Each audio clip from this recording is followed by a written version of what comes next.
Good afternoon. Thank you for taking a few moments with me in the Word today. It says in 1 Corinthians 3:16 that we are the temple of God. That's what we've been talking about. And we looked at Moses' tabernacle. And when we look at Moses' tabernacle, we see that it is a place of meeting face to face with God, speaking to him as a man does a friend. It's a place of friendship. It's a place of instruction and direction. It's a place of the Lord letting his will be known unto us. It's a place of fellowship. And we found that God always speaks from the point of mercy. And then we looked at David's tabernacle, and David's tabernacle is a tabernacle of praise and worship. Praise and worship that was established 24/7. And there was always an awareness of the presence of God. So we see then, being that tabernacle of God, that we do all things unto the Lord and keep his praise and worship continually on our lips, always being aware of his presence. We are a place of his presence, a place of worship. And then today we look at Solomon's temple. When we look at Solomon's temple, we find that the priests go into the temple and they cannot minister because of the glory that came in that place. Such great glory. So Solomon's temple is the place of his glory, and you and I are the carriers of the glory of God, and we're called to release the glory in the earth. So here we are, those tabernacles, those temples of God, a place of friendship and fellowship, a place of his presence, of praise and worship, and carriers of his glory.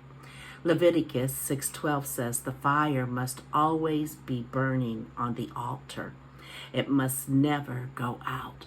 The fire is to always be burning. And I tell you, child of God, when we accept his invitation of friendship and fellowship and follow his instruction, be a people of praise and worship, a people of his presence, aware that we are carriers of his glory and looking to release that glory, his goodness, everywhere we go. The fire will never go out on the altar. Another little secret that I have found, and I love this, in Psalms chapter 5, verse 3.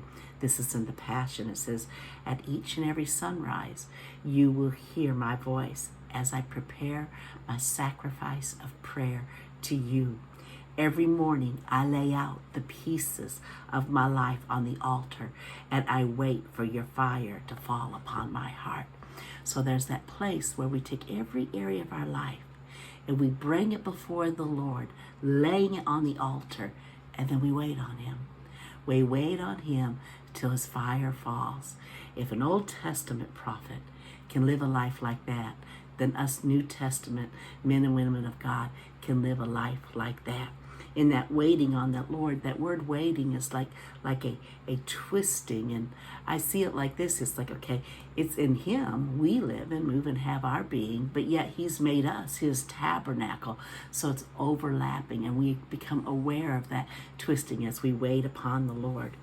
In Psalms chapter 91, it tells us that whoever, this is in the GW, whoever lives under the shelter of the Most High will remain in the shadow of the Almighty.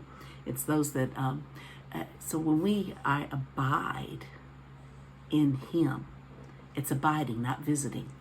It's abiding in him. When we abide in him, then the rest of Psalms 91 becomes a reality in our life. We see it again in John chapter 15. In John chapter 15 and verse 5, he says, he is the vine and we are the branches. And in the Passion, it says that as you live in union with me as your source, fruitfulness will stream from within you. But when you live separated from me, you are powerless. The Message says it this way: I'm the vine, you are the branches. When you're joined with me and I with you, the relation intimate and organic. The harvest is sure to be abundant. Separated, you cannot produce a thing. And I really believe that that is the New Testament of Psalms 91:1. Psalms 91:1 lets us know we establish that dwelling place in him. And then we realize all of the rest of Psalms 91. Well, again, here in John chapter 5, verse 15, if we abide in him, remain in him, then fruitfulness will be apparent in our lives. It's a wonderful thing, you and I, to be that tabernacle, that temple of God, and to establish that abiding place there, right there, that our dwelling place that we live and move in, have our being in, and then all the rest flows out of that place with him. All that he is, all that he has flows through us, into us and through us. I love you, and I look forward to being with you again on Monday.